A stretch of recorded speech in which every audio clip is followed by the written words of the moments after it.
नमस्कार। बिहार में छठ महापर्व बहुत धूमधाम से मनाया जाता है और छठ माता को ठेकुआ की रेसिपी का भोग जरूर लगाया जाता है। तो बिना सांचे के खस्ता और डिजाइनर ठेकुआ की रेसिपी को बनाना शुरू करते हैं। इसके लिए हम ले रहे हैं गेहूं का आटा। तो यहाँ पर हमने गेहूं के आटे को कप से माप लिया है।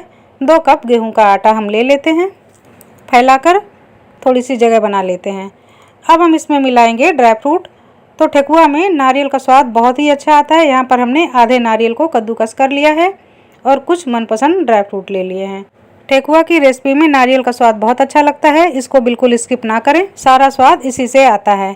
तो अब बाकी के ड्राई फ्रूट में आटे में मिला देती हूँ और अब आधा छोटा चम्मच हम इलायची का पाउडर डाल देते हैं। पाउडर हमने पहले ही बना कर रख लिया था, ये डाल देते हैं। और अब 1 कप हम चीनी लेंगे।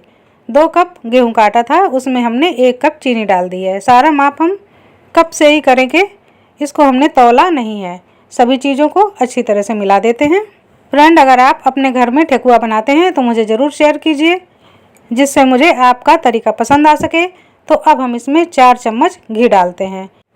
2 कप गेहूं का आटा है, इसमें हम 4 चम्मच घी डाल देते हैं, यानी कि जो खाने वाला चम्मच है टीस्पून, इतना घी डाल देते हैं। और अब हम अच्छी तरह से आटे और घी को मिलाएंगे। ठेकुआ में देसी घी का मोहन डाला जाता है, इससे ठेकुआ बहुत ही स्वादिष्ट बनते हैं। और अगर आप पिघला हुआ घी डाल रहे हैं तो आप 6 चम्मच घी डालिए। ये जमा हुआ घी हमने डाला है, इसलिए ये थोड़ा ज़्यादा है। दोनों हाथों से अच्छी तरह से मसलते हैं और देखते हैं कि मोहन कितना है। अगर मुट्ठी की तरह बंध रहा है तो मोहन पर्याप्त है। अगर मुट्ठी जैसा नहीं बंध रहा है तो फिर हम घी थोड़ा सा और बढ़ा देते हैं। तो ये देखिए मुट्ठी में अच्छी तरह से बंध गया है। तो अब हम लेते हैं कच्चा दूध और अब हम आटे को गूँथना शुरू करते हैं। तो थोड़ा थोड़ा दूध हम डालते जाएंगे और आटे को गूँथते जाएंगे। एक साथ सारा दूध नहीं डालेंगे, क्योंकि ठेकुआ का आटा हमको हार्ड ही लगाना होता है। तो ये बहुत ज़्यादा मारना नहीं पड़ता है, बस मुट्ठी बंध जाए उसी तरह से इसको गूँथते हैं। तो ये देखिए लड्डू जैसा बन गया है। तो अब ये पर्याप्त है, इसमें हम और दूध नहीं डालेंगे। तो ये टाइट आटा गूँथ कर रेडी हो गया है। ढक कर रख देते हैं 10 मिनट के लिए, थोड़ा सेट हो जाने देते हैं। ये देखिए बहुत कम दूध लगा है, बाकी का दूध बच गया है। 10 मिनट हो गए हैं, चलिए खोल लेते हैं। और अब आटा काफ़ी सेट हो गया है। मुट्ठी में अच्छी तरह से पेड़े बनाकर देख लेते हैं। पेड़े बन रहे हैं, यानी कि ठेकुआ का आटा बिल्कुल सही हमने लगाया है। तो सारे पेड़े बनाकर तैयार कर लेते हैं। तो सारी लोइयाँ हमने बनाकर तैयार कर ली हैं। अब हम एक लोई को उठाएंगे और हाथों से अच्छी तरह से मसलकर एक बार फिर से आटे को सेट कर लेंगे, जिससे कि किनारे बहुत ज़्यादा फटने ना पाएँ। वैसे इनमें थोड़ी सी दरार होती है, जो स्वाभाविक है, क्योंकि मोहन काफ़ी होता है और इसका आटा भी थोड़ा हार्ड होता है। तो इस तरह से हम चपटे चपटे पेड़े बनाकर तैयार कर लेते हैं। तो ये देखिए हमने सारे चपटे पेड़े बनाकर तैयार कर लिए हैं। अब हम एक पेड़े को उठाएंगे और अब इसमें हम फोर्क की मदद से डिजाइन देंगे। तो इस तरह से हमने फोर्क को एक साइड से दबा लिया, पीछे की तरफ प्रेस कर दिया। तो ये देखिए ठेकुआ में एक अपना डिज़ाइन आ गया। तो अगर सांचा नहीं है तो इस तरह से डिज़ाइन भी बहुत अच्छे से तैयार हो जाते हैं। दूसरा पेड़ा लेते हैं, इनको भी हाथों में अच्छी तरह से घुमाकर प्रेस कर देते हैं और अब हम चम्मच की सहायता से डिज़ाइन बनाते हैं। तो चम्मच से, चाकू से इस तरह से ठेकुआ का डिज़ाइन बना लें। ये देखिए ये भी एक सुंदर सा डिज़ाइन बनकर तैयार हो गया। चलिए अब एक और डिज़ाइन बनाकर देख लेते हैं। तो इसको हम छन्नी को उल्टा करके इसके ऊपर से ठेकुआ की लोई को दबा रहे हैं। अच्छी तरह से प्रेस कर दिया तो जो जाली में निशान हैं वो ठेकुआ में आ गए हैं। तो इस तरह से भी एक डिज़ाइन बनकर तैयार हो गया है। और इस तरह से इस स्क्वायर में भी आप चाकू या चम्मच की सहायता से बना सकते हैं। और ये छन्नी के किनारे के साइड से मैंने दबा लिया तो ये भी निशान बन गए। तो इस तरह से जैसे ठेकुआ आप बनाना चाहें बना लें। तो अब ठेकुआ रेडी हो गए हैं। अब हम चलते हैं गैस की तरफ।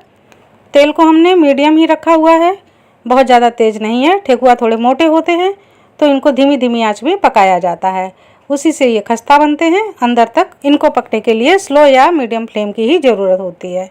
तो सारे ठेकुआ हम डाल देते हैं और धीरे से इनको तेल में डुबो देते हैं। इनको तुरंत हिलाना नहीं है, जब इनका किनारा गोल्डन ब्राउन होने लगेगा उसके बाद हम ठेकुआ को पलटेंगे। तो ये देखिए किनारा इनका सुनहरा हो गया है। अब हम धीरे धीरे एक एक ठेकुआ को उठाते जाएंगे और पलटते जाएंगे। इस तरह से सारे ठेकुओं को हम पलट लेंगे। ये हमें 2-3 बार लगातार करना है। जिधर से आपको लगे कि ये थोड़े से कम पके हैं उस तरह से फिर से पलटते जाइए।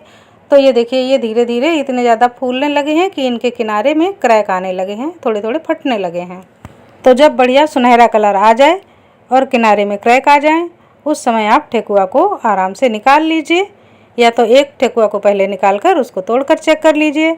तो ये देखिए कितने बढ़िया ठेकुआ आसानी से तैयार हो गए हैं।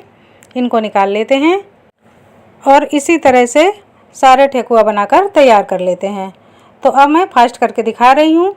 ये देखिए, इसी तरह से मैंने दूसरे बार भी सारे ठेकुए डाल दिए, इनको उलट लिया, पलट लिया और ये देखिए गोल्डन ब्राउन हो गए हैं। अब हम इन्हें भी निकाल लेते हैं। तो इस तरह से हमने सारे ठेकुआ बनाकर तैयार कर लिए हैं। इनको अभी हमें थोड़ी देर के लिए खुला ही छोड़ देना है, ढकना नहीं है, नहीं तो ये नरम पड़ सकते हैं।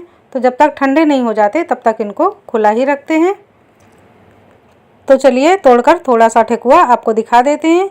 ये ठेकुआ हमने पहले तोड़कर देखा था, बहुत ही क्रिस्पी बना है। तो हम इसको फिर से तोड़कर आपको दिखाते हैं। ये देखिए कितना बढ़िया जालीदार ठेकुआ बनकर तैयार हुआ है। अंदर से पूरी तरह से फूल गया है, बहुत अच्छी जाली आ गई है, एकदम क्रिस्पी हो गया है। अब जब आप इन्हें खाएंगे तो ये बिल्कुल बिस्किट की तरह लगेंगे। जैसा गुड डे बिस्किट का स्वाद आता है ठेकुआ का, उससे ही काफ़ी मैच करता हुआ स्वाद होता है। तो आप इसके किनारे से देख सकते हैं कि कितना बढ़िया जालीदार ठेकुआ बनकर तैयार हुआ है। तो इस आसान तरीके से आप ठेकुआ बनाकर छठी माता का प्रसाद तैयार करें और इस आसान रेसिपी को सभी के साथ शेयर करें। छठी माँ आप सभी पर अपनी कृपा बनाए रखें। नमस्कार।